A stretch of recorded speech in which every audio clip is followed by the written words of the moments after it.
Coach Joy Meneses, Bella Belen, Batch, Alensuk, and Liza Solomon. Coach, congratulations for this victory. What can you say about your team's effort to bounce back after the third set loss? Ano yung kailangan yung paghandaan sa game, especially Lasal is still a formidable opponent? Siyempre, yung game naman hindi natin masabi. Talagang yung situation sa third set talagang kailangan lang namin tanggapin, then bawi ng fourth set. Yun naman yung pinakamalaki, yung makarecover ka. So hopefully, mabalikan namin sa 2 days preparation namin before game. Thank you to Batch, 21 attacks, 4 extra receptions, and 3 digs. So, what can you say, 1 win away kayo from an Irish Championship, and ano yung masabi mo na ito na ba yung pinaka-pick ng laro ninyo, or what we can expect sa game? First of all, happy kami kasi nakuha namin yung game 1 and ito yung pinaka-importante talaga yung game 1. So, magtuloy-tuloy lang kami kasi yung 6 days nga namin na training nagbunga ngayon. So, meron kaming 2 days ulit para kunin yung game 2. Yun lang po. Aray, sumunod. Prepared siya. Eliza, you have 9 digs and 9 points to 9. So, ano yung masasabi mo na ito na, as seniors, ano masasabi mo sa pinakita ni Bat, kasi siyempre kayo parang magdadala sa AU sa future of things? Siyempre, sobrang proud ako kay Adaman. Proud ako sa'yo. Kasi nakita ko na every training talaga pinagtatrabaho ko. Kasi yun nga, lagi ko sinasabi na training pa lang, parang start na ng competition. Kung binibigay mo yung 100% mo sa training, yun yung lalabas sa training. So, yun po, very proud ako kay Adaman. Thank you to Bella. You have 17 attacks, 2 service aces, 15 digs, and 10 extra receptions. So, ano sinabi mo sa team mo after nakuha ng Lasal yung third set para makarecruit kayo at eventually makuha niyo yung match? Siyempre, kami nun up kami ng 2 sets and then nakuha nga ng Lasal yung third set. Sabi ko lang na kailangan namin pagtrabahuan every point kasi hindi ibibigay sa amin basta-basta yung game. Kailangan namin paghirapan and pagtrabahuan. And I'm very happy naman kasi yun po yung nangyari nung fourth set na kahit natambakan kami ng third set, na nakabangon kami ng fourth set. Kumbaga, naka-regroup kami agad and ayun, tinabaho lang namin yung set na yun and lumabas kung ano yung pinag-trainingan namin. Thank you, Bella. Okay, the floor is open for Ayun nga, big deal para sa yung finals. Ano lang ba yung naging mindset sa game mo? Pwede po magsabihin siya. Ano ba? Hindi naman po to first time sa amin. So, mindset lang namin is maglaro lang yung kung ano yung nilalaro namin palagi. And nagsistart nga sa training. So, happy ako kasi napakita namin ngayong game 1 na yun lang. Coach, yun nga, first finals mo sa UAE. Ano nang masasabi mo sa atmosphere sa competition for UAE? Siyempre, kasi dito talaga, pride ng school yung pinaglalabanan. Sobrang daming tao. Exciting yung mga games. So, excited din ako na talagang makaway yung first na panalo. I think, di pa naman tapos yung laban Yung game 2 talaga yung paghahanda at panalo ulit. So, kasi ako syempre, nasa finals kami naglalaro. Yun nga, sa pro, maraming tao. Sa collegiate din, sobrang daming tao. So, magandang halimbawa sa volleyball community talaga dito sa atin.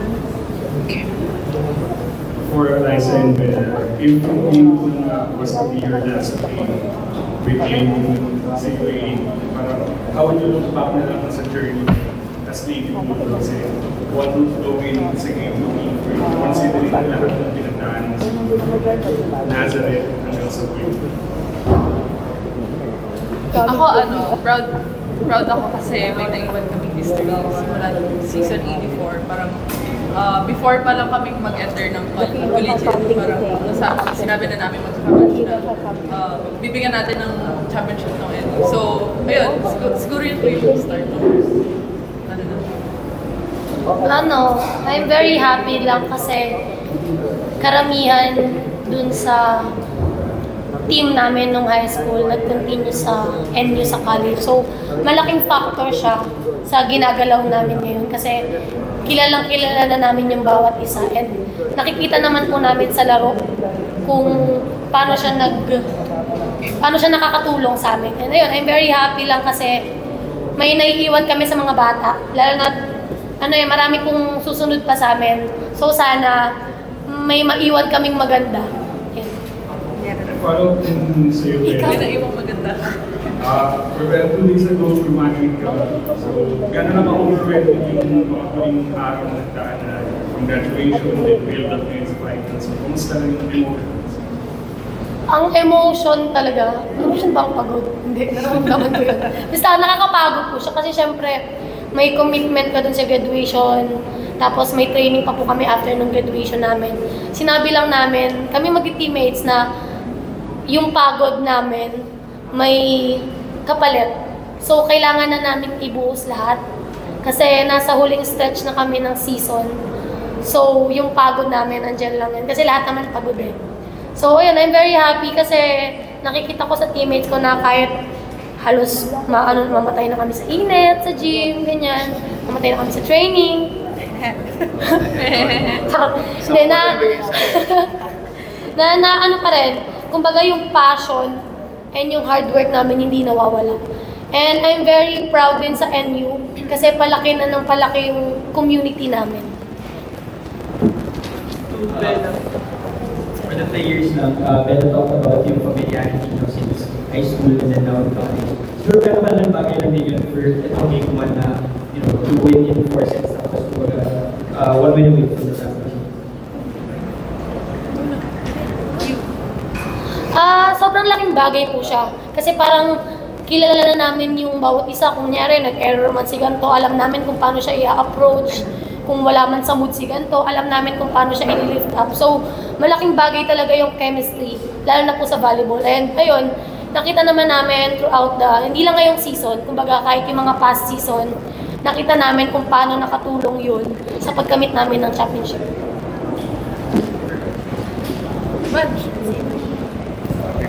Kaya-face ka. Pwede mo pa ulit na tanong? Gano'n ka lang bagay na familiarity? Actually, yun nga, sabi natin Ben, malaking factor sa amin yun, ang kilalang-kilala namin yung isa't isa kasi sa training din naman nagsisimula talaga kung may lutang, madadala rin sa laro. So, ina-approach na namin yun and pinag-uusapan naman po namin yun na paano, at alam namin na paano siya babawi kumbaga. And then coach din naman na mga strangers yung mga players mo sa championship. Siguro naman yung mga reminders mo sa kanila kaya yung game mo. Lagi naman, kahit kaninong team naman, ang reminders ko lang palagi is talagang maglaro ng 110%. Kung ano yung madalas namin ginagawa, gusto ko lang makita. Actually, talagang yung chemistry ng inyo nandiyan naman. Pero sabi ko nga, talagang kailangan pagpaguran. Kasi wala naman champion yun, defending champion. So, dapat may defend talaga namin yung crown ng NU.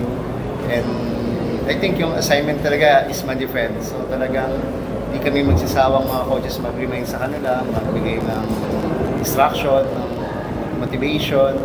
So, yun yung number 1 naman sa amin. Kasi yung competitiveness ng mga players talagang nandyan na sobrang taas. So I hope sa second game namin talagang malagpasan pa namin yung magandang laro nila. Coach, paano nyo na po siguro yung challenge na si Coach Ramil yung kabilang coach na kalaban yung bilang champion coach din siya. So, parang paano yung naging extra preparation on your end? Siyempre, nag-prepare kami kasi syempre ang lasal naman talaga since talagang lahat ng recruitment na pupunta sa kanila, yung magandang mga materials talaga na players talaga lagi na sa kanila. So, yung NU talagang mahabol din sa recruitment. So, I think maging masaya kasi nakaharap natin si Coach Ramil. Sana makakuha din kami ng mga ganong matatangkad ngayon sa recruitment namin sa NU para makasabay kami sa kanila.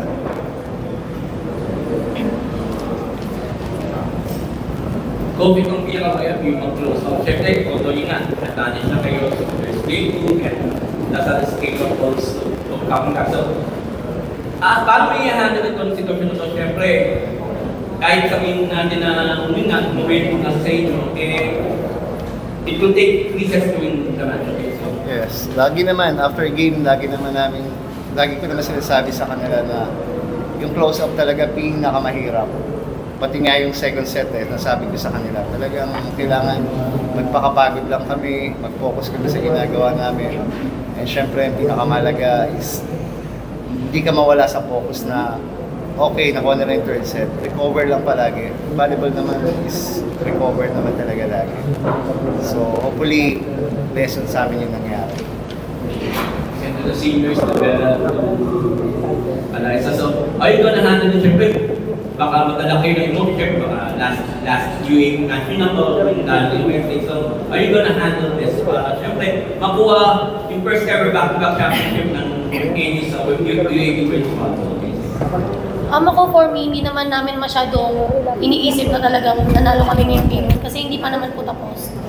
Parang kailangan pa namin mapanalo yung game 2 para makuha namin yung championship. Siguro, kailangan namin pag-aralan pa yung game namin today kasi parang meron pa kaming pwedeng ma-improve pagdating sa game 2. And ayun, hindi ko naman nakikita sa teammates ko na ma-over-confident kami pagdating ng game 2 kasi parang hindi kami nakakampan kasi sa anong ginagawa namin. Siguro ngayon masaya kami kasi syempre po nanalo ng game 1 pero tomorrow balik na ulit kami sa training. Same question. Sa akin naman, after nitong game 1, hindi talaga move forward na agad kami.